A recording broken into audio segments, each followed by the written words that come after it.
প্রেমে পড়ার মতো এত আনন্দদায়ক কিছু কি আছে পৃথিবীতে? আমি এখনো একটা মেয়েকে অসম্ভব ভালোবাসি, অসম্ভব। কে সে? এটা বলা ঠিক হবে না, ওর ক্ষতি হবে।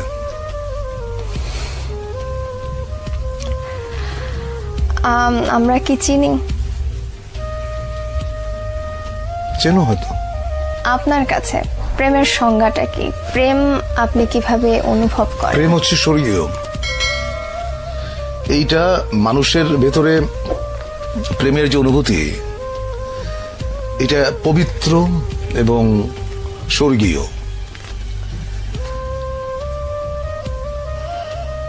প্রেমের চাইতে ভালো বিষয় মানব ইতিহাসে নাই। আমি শুধু মানুষের প্রেমের কথা বলছি না। একটা মানুষ একটা বৃক্ষের সঙ্গে প্রেম করতে পারে, একটা মানুষ তার বাসার জানালার পাশে যে গাছটি আছে সেখানে যেটা দোয়েল পাখি বসে, সে তারও প্রেমে পড়তে পারে, তাই না? সাধারণত আমরা প্রেম বলতে বুঝি খুব ছোট্ট কথা, সেটা হচ্ছে যে একটা ছেলে একটা মেয়ে। ব্যাপারটা কিন্তু সেরকম না, তাই না? ধরো যেমন আমাদের প্রফেট, তার সঙ্গে আল্লাহর যে প্রেম, এটাকে তুমি কিভাবে ডিফাইন করবে? এটা ডিফাইন করা সম্ভব না। You have to feel it in your heart. প্রেম হচ্ছে এরকম। আমি একটু মানব প্রেমের মধ্যেই থাকছি। অনেকে বলেন যে প্রেমে পড়লে হৃদয়ে হার্টে ব্যথা করে, অনেকের পেটে ব্যথা করে, অনেকের মাথায়ও ব্যথা করে। তো আপনার ক্ষেত্রে প্রেমে পড়লে সেই ব্যথাটা কেমন? সেটা তোমার মনে হয় যে পেটের উপর একটা প্রজাপতি নাচতেছে, এবং প্রেমের ব্যথার মতো এত মিষ্টি ব্যথা বোধহয় পৃথিবীতে নাই। তো প্রজাপতি নাচলে কেমন লাগে সেটা একটু আপনার কাছ থেকে শুনি। এটা তোমার সুরসুরি জাতীয় একটা জিনিস, এটা আসলে বোঝানো সম্ভব না। তুমি হয়তো কাউকে ভালোবাসো বা কারো প্রেমে পড়েছো, তুমি তোমারটা তোমার মতো করে বুঝবে, আমি আমারটা আমার মতো করে বুঝবো। আচ্ছা, আপনার ওই যে ক্যামেরাম্যান যে আছে এখানে, কি নাম তোমার? হ্যাঁ, ছোটন। ছোটন। ছোটন ওর প্রেমের অনুভূতি কি এটা ও বুঝবে, ওটা তো আমি বুঝবো না। আমি যখন বালক ছিলাম তখন প্রেম বলতে যেটা বুঝতাম, পরিণত বয়সে এসে আমি দেখলাম প্রেম আসলে অন্যরকম। পার্থক্যটা কি? পার্থক্যটা অনেক অনেক অনেক। আমি তো ধরো যেমন প্রথম প্রেমের যে অনুভূতি, সেটা হচ্ছে যে বই পড়ে, শরৎচন্দ্র বা বঙ্কিমচন্দ্র পড়ে প্রেম সম্পর্কে একটা ধারণা মাথায় ছিল।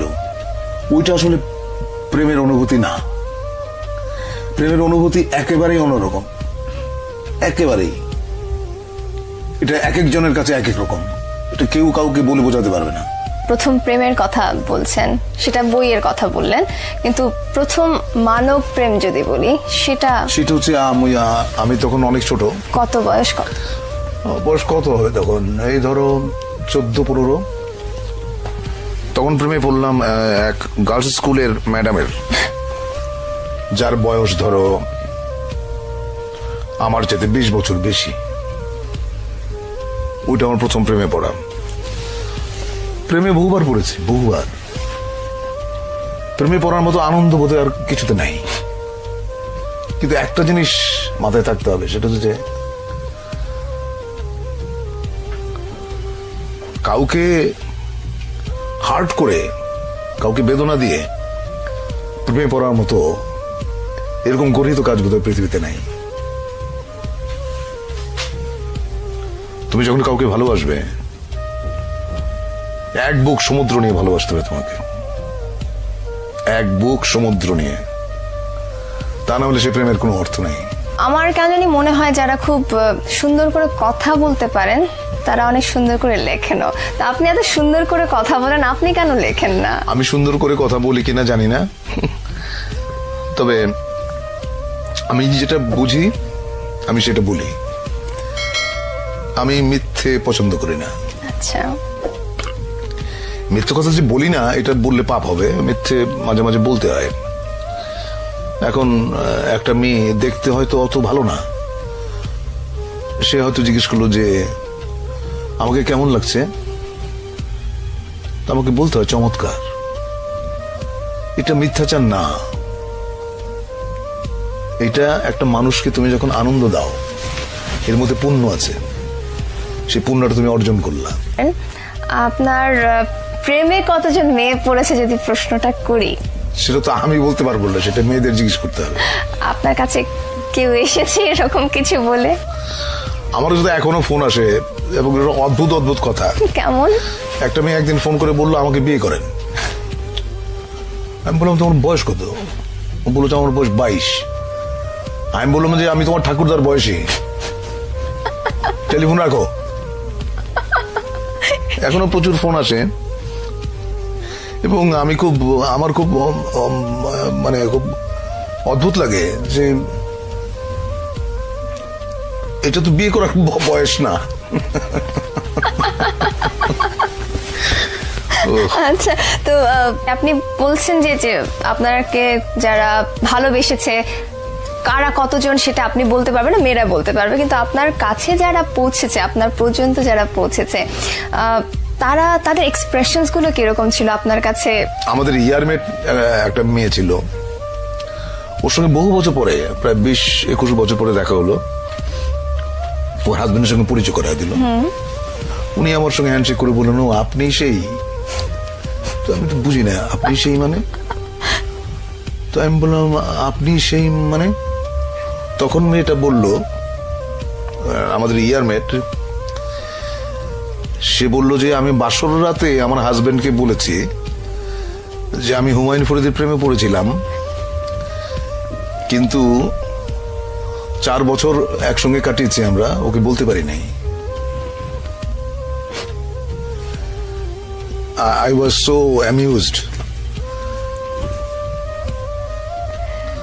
সে বললে কি হতো আমি জানি না। আচ্ছা, আপনি যাদেরকে ভালোবাসতেন তারা আপনাকে পছন্দ করেনি, এরকম কখনো ঘটেছে? না, আমি জানি না আসলে। কেউ কেউ হয়তো অপছন্দ করে, আবার কেউ কেউ হয়তো এড়িয়ে যায়, আমি বুঝি না। আচ্ছা, প্রেমের আরেকটা দিক হচ্ছে না বোঝা। আচ্ছা, মানে কেন প্রেমে পড়লাম, কেন ভালোবাসলাম, এর কারণ তুমি যদি খুঁজতে যাও দেখবে যে কিছু খুঁজে পাচ্ছ না। মানে একটা কালো বেড়াল অন্ধকার ঘরে তুমি খুঁজে বেড়াচ্ছ যেটা ওই ঘরে নাই। প্রেমটা এরকম। আপনি অভিনেতা হতে চেয়েছিলেন, অনেকেই অভিনেতা হতে চায়, কিন্তু সবার পক্ষে নিজেকে একজন সম্ভাব্য অভিনেতা হিসেবে প্রকাশ করা, প্রমাণ করার সুযোগ হয় না। আপনার পক্ষে সেটা সম্ভব হলো কিভাবে? যে কাজটা করি সেটা পছন্দ করি এবং যে কাজটা করি নিষ্ঠার সাথে করি, সততার সঙ্গে করি। সে কারণেই বোধহয় আমি মোটামুটি বলতে পারো যে অভিনেতা হিসেবে নিজেকে দাঁড় করাতে পেরেছি। ঢাকা থিয়েটারের সাথে, মঞ্চের সাথে আপনি যুক্ত হলেন কিভাবে? সেটা খুবই ইন্টারেস্টিং একটা ব্যাপার। সেটা হচ্ছে 1977 সালে জাহাঙ্গীরনগর বিশ্ববিদ্যালয়ে আমি তখন নাট্য সম্পাদক। তখন আন্তঃহল একটা নাট্য প্রতিযোগিতা অ্যারেঞ্জ করলাম। তো ওখানে জাজ হিসেবে গিয়েছিলেন আমাদের ঢাকা থিয়েটারের প্রধান পুরুষ জনাব নাসিরউদ্দিন ইউসুফ।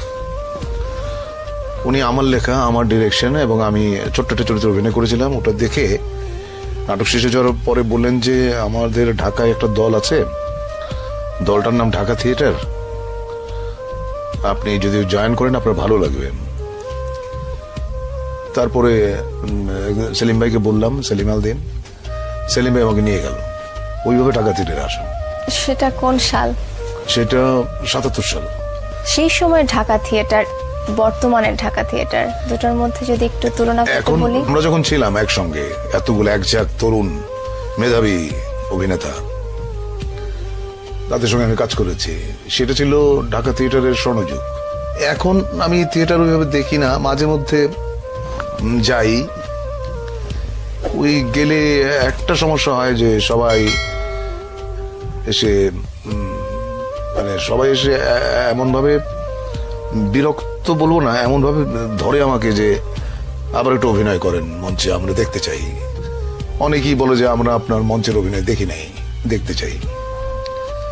তখন খুব বিব্রত হই, কারণ আমি জানি আমি মঞ্চে আর কোনোদিন কাজ করব না। কারণ মঞ্চে কাজ করার জন্য যেই ধরনের প্রাণ শক্তি লাগে সেটা হয়তো আমার আছে, কিন্তু আরেকটু বেশি থাকলে হয়তো করতাম।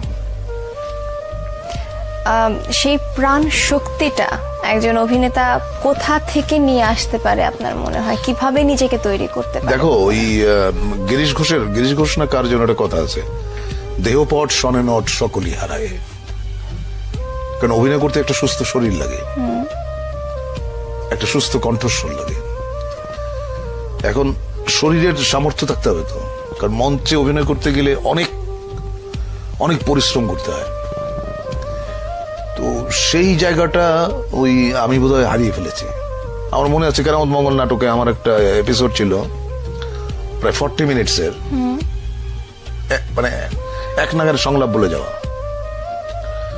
এবং তখন তো মহিলা সমিতিতে তোমার ছিল না, এই এয়ার কন্ডিশনার ছিল না, প্রচুর ঘাম হতো, এবং আমার 1 থেকে 1.5 পাউন্ড ওজন কমে যেত প্রত্যেকটা শোতে, এত পরিশ্রম।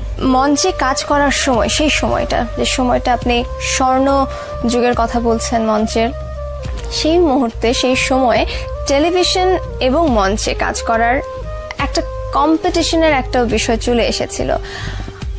আপনার সাথে যারা কাজ করছিলেন মঞ্চে, আপনার থেকে কম শক্তিশালী যারা অভিনেতা, তারা টেলিভিশনে গিয়ে অনেক আলোচিত হয়ে উঠছেন। তো এটা কখনো আপনার মধ্যে দ্বন্দ্ব সৃষ্টি করেছে? না, কখনোই না। দেখো, আমি লোভী মানুষ না। I am not a greedy person, I am a very simple person. আমার জীবন যাপন তুমি যদি দেখো, তুমি খুবই অবাক হবে। অনেকের ধারণা ফরিদি ভাই উশৃঙ্খল, বিশৃঙ্খল জীবনযাপন করেন, আসলেই না। আমি অত্যন্ত সুশৃঙ্খল। মানুষের অনেক ভুল ধারণা আছে, মানুষ ভেবে নেয়, তো মানুষের ভাবনার জায়গায় তো আমার কোনো হাত নাই।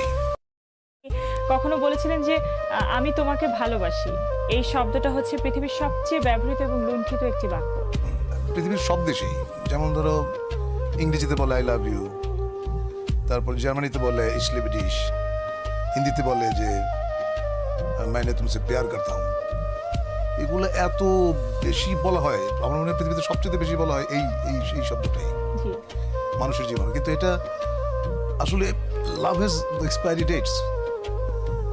হ্যাঁ, সুতরাং এটা তো লুণ্ঠিত এবং বহুল ব্যবহৃত শব্দ। এই শব্দটার কি আসলে কোনো ভ্যালু কিংবা এটার কোনো মহত্ব কি নেই? অবশ্যই আছে। প্রেম হচ্ছে অত্যন্ত অথেন্টিক অ্যান্ড পিওর। কিন্তু প্রেম আসলে হয় কি, দুজন মানুষের মধ্যে যখন প্রেম হয়, তখন হয় কি, একটা সময় আসে যে কোনো একজন হয়তো আগ্রহটা হারিয়ে ফেলে। তখনই মনে হয় যে এই শব্দটা 20 বছর আগে বলেছিল একজন আরেকজনকে যে আমি তোমাকে ভালোবাসি, তখনই শব্দটা মনে হয় যে অনেক লুণ্ঠিত শব্দ। আমরা এই প্রেম, ভালোবাসা এবং নানান ফিলিংসের কথা আরো একবার আসবো, বাট তার আগে আমার জানার ইচ্ছা যে হুমায়ুন ফরিদি ছোটবেলায় কেমন ছিল? ছোটবেলায় আমি খুব দুরন্ত ছিলাম, অসম্ভব অস্থির, চঞ্চল, এক জায়গায় বেশিক্ষণ থাকতে পারতাম না, এবং অনর্গল কথা বলতাম, অনেকটা বাচাল বলতে পারো। তখন কি ইচ্ছা ছিল যে বড় হয়ে এমন কিছু হব, খুব ফেমাস হব, অভিনেতা হব, মানে এই ক্রিয়েটিভ লাইনে আসবো, এটার কি তখন ইচ্ছা ছিল? না, একদম ছোটবেলা ছিল না। আমি বলছি তোমাকে, যখন 2, 3, 4 এ পড়ি, ওই সময়টা ছিল, ওই সময়টা বিভিন্ন ধরনের ছিল, মানে একসময় মনে হতো এটা হবো, একসময় মনে হতো ওটা হবো, যেটা হয় আর কি, ছেলে সন্তানদের প্রথম ইচ্ছা বাবার মতো হবো। আচ্ছা, এটা বোধহয় আমার মনে হয় সব সন্তানই মনে করে। তারপর আমার যেটা মনে হয়েছিল যে আমি খেতে খুব ভালোবাসি, তো মনে হলো যে আমি যদি বাবুর্চি হই তাহলে ভালো হয়। ওরকম সেটা সম্ভব না। তারপর সিনেমা দেখার প্রতি একটা আগ্রহ বেড়ে গেল। কিন্তু আমাদের তো পকেট মানি ছিল খুব কম, 1 আনা বা 2 আনা এরকম, কিন্তু টিকিটের দাম ছিল 4 আনা। সুতরাং সিনেমা দেখাটা খুব ডিফিকাল্ট হয়ে যেত, মানে মানে অর্থনৈতিক সঙ্গতিটা পেতাম না, তখন মনে করলাম যে আমি বড় হয়ে সিনেমা হলের গেট কিপার। আচ্ছা, এইসব পিকুলিয়ার আইডিয়াস, এগুলো মানে এগুলো এক ধরনের কি বলবো শিশু সুলভ মানে সেই চাওয়া। সময় আপনার বয়সটা কত ছিল? 10, 11, 12। আচ্ছা আচ্ছা। তো সেই সময় এই ধরনের ধারণা, তারপরে পড়াশোনা করেছেন মাদারীপুরে? না, বাবার তো বদলির চাকরি ছিল, আমি পড়াশোনা করছি অনেক জায়গায়, যেমন ব্রাহ্মণবাড়িয়া, তারপর টাঙ্গাইল, কিশোরগঞ্জ, মাদারীপুর, চাঁদপুর, বিভিন্ন জায়গায় আমাকে পড়তে হয়েছে। পড়তে হয়েছে। অনেক ধরনের বন্ধুর সঙ্গে মানে তোমার ইন্টারাকশন হয়েছে। আচ্ছা। তো এই যে এত বন্ধুদের সাথে ইন্টারাকশন হচ্ছে, বিভিন্ন জায়গায় যাওয়া হয়েছে বাবার সুবাদে, কোন স্মৃতিটা সবচেয়ে বেশি মনে পড়ে? আমি তখন বোধহয় ক্লাস 7-এ পড়ি। তখন আমি একজন ভদ্রমহিলার প্রেমে পড়ে গেলাম। আচ্ছা তিনি ছিলেন ওই গার্লস স্কুলের টিচার, আচ্ছা, ওনার প্রেমে পড়ে গেলাম। এটা বোধহয় সবচাইতে মানে স্মৃতিময়। তখন আপনি 7-এ পড়তেন, আপনি ছিলেন বয়েজ স্কুলে? বয়েজ স্কুলে। আচ্ছা, আর গার্লস স্কুলের টিচারের প্রেমে পড়ে গেছিলেন? হ্যাঁ, ওনার বাড়ি ছিল আমাদের বাড়ির পাশে। আচ্ছা, তো আচ্ছা উনি বিবাহিত ছিলেন। আচ্ছা, তো ও মানে ওই প্রসঙ্গে আবার ফিরে যায়, তখনকার প্রেমে পড়া ওটা জাস্ট ইনফ্যাচুয়েশনই ছিল বলা যায়? ওটা আসলে হ্যাঁ, ইনফ্যাচুয়েশন বলা যাবে না, ওটা এক ধরনের মানে হাইলি রোমান্টিক একটা আইডিয়া। দেখো, আমি কারো আদর্শ হতে চাই না। আমার পরামর্শ হচ্ছে যে তুমি যা করো বুঝে করো, সততার সঙ্গে করো, তাহলে সাফল্য অনিবার্য। I can guarantee. আপনাকে অশেষ ধন্যবাদ।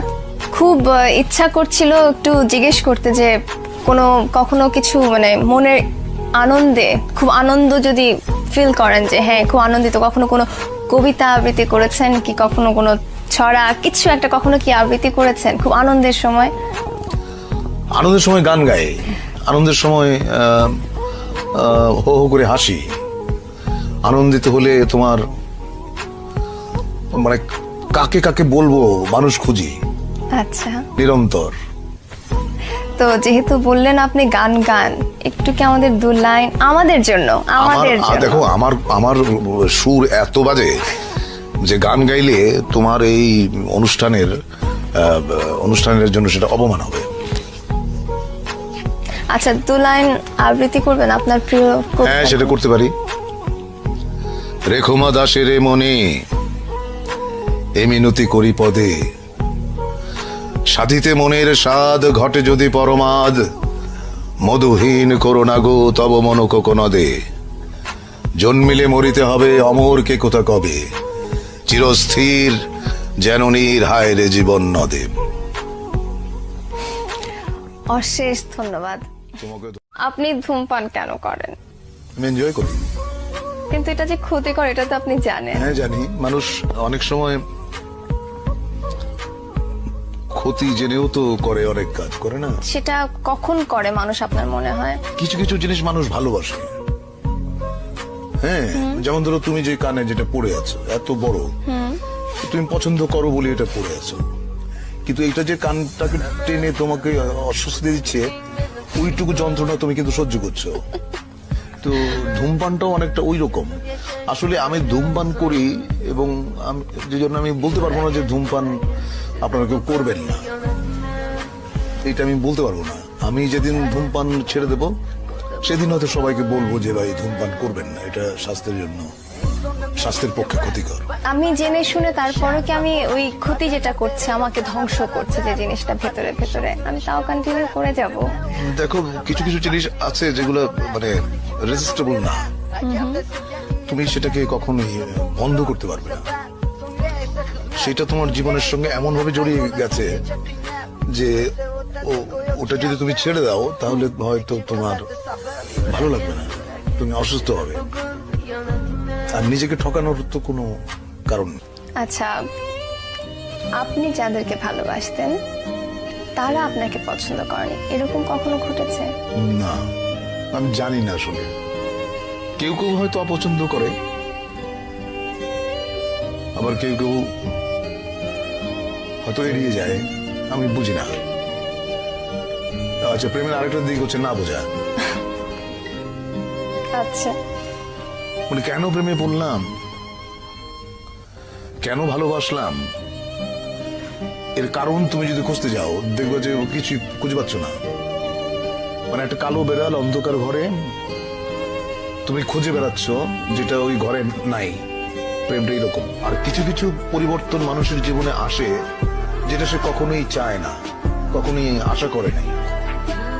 এরকম অনেক জিনিস ঘটে, সেটা আমার জীবনে বহুবার ঘটেছে। আমি যেটা করতে চেয়েছি সেটা করতে পারিনি। আমি যাকে আঁকড়ে ধরতে চেয়েছি সে আমাকে ফেলে চলে গেছে, বা যাকে আমি স্নেহ দিতে গেছি সে আমাকে ঘৃণা করেছে। এইটা এটা তুমি আমার মেয়ের বয়সী বুঝবে আমি এখন তোমাকে কি কথা বললাম। দুরাশা কিন্তু ভালো জিনিস না।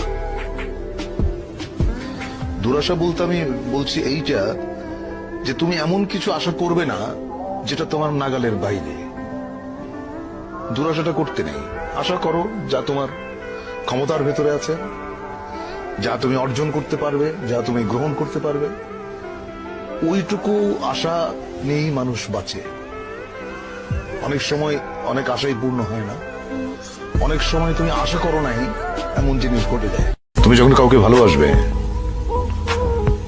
এক বুক সমুদ্র নিয়ে ভালোবাসতে হবে তোমাকে, এক বুক সমুদ্র নিয়ে। তা না হলে সে প্রেমের কোনো অর্থ নেই। প্রেমে পড়ার মতো এত আনন্দদায়ক কিছু কি আছে পৃথিবীতে? আমি এখনো একটা মেয়েকে অসম্ভব ভালোবাসি, অসম্ভব। কে সে?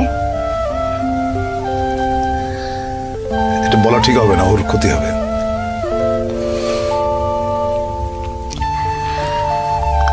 আমরা কি চিনি? চেনো হয়তো।